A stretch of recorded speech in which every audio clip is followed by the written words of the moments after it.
சிவாய நம திருச்சிலும் அன்பின் மாலை பொழுது வணக்கம். உங்கள் சக்திஜை. நற்றுணையாவது நமச்சிவாயவே பெற்றோரை நேசிக்கும். அன்புக்கு இறைவனே இறங்கி வருவாருங்க.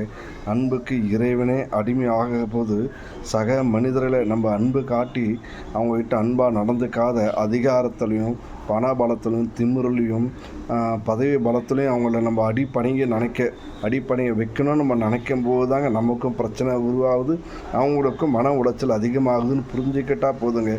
அன்பானது எல்லா இடத்துலையுமே சிறப்பாக பயணிக்குங்க. அன்பை மட்டுமே நம்ம விதைக்கும் போது அன்பு மட்டும்தான் வளருங்க.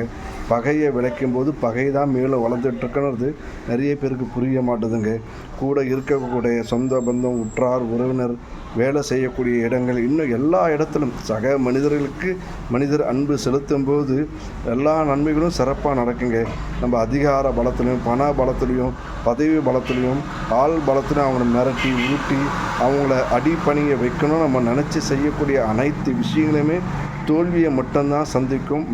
மற்றும் பார்த்திங்கன்னா பகையை தான் உருவாக்கி வைக்குன்னு புரிஞ்சுக்கிட்டு அன்பு அப்படின்னு சொல்லக்கூடிய அந்த விஷயத்தை பின்னாடி நம்ம பயணிக்கும் போது நம்ம பின்னாடியே பல பேர் பயணிச்சுட்டு வருவாங்கன்றது புரிஞ்சுக்கிட்டா போதுங்க. நிதர்சனமான இந்த அன்புன்ற உண்மையை மறந்து நம்ம செயல்படுறது தாங்க பல பேரை வாழ்க்கையில் இழந்துடுறோம், தொலைச்சிடுறோம், பகைச்சிக்கிறோங்க. புரிஞ்சு செயல்படுவோம். என்ன மழகானால் எல்லா மழகாகும். அன்பே சிவம் அப்படின்வாங்க. எல்லா தெய்வங்களையும் அன்புக்கு இறங்கி வரும்.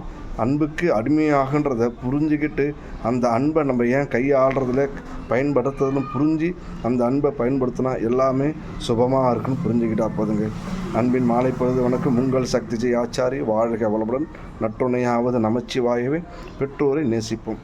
சிவாய நமக்கு திருச்சிற்றம்பலம். வாழ்க வளத்துடன்.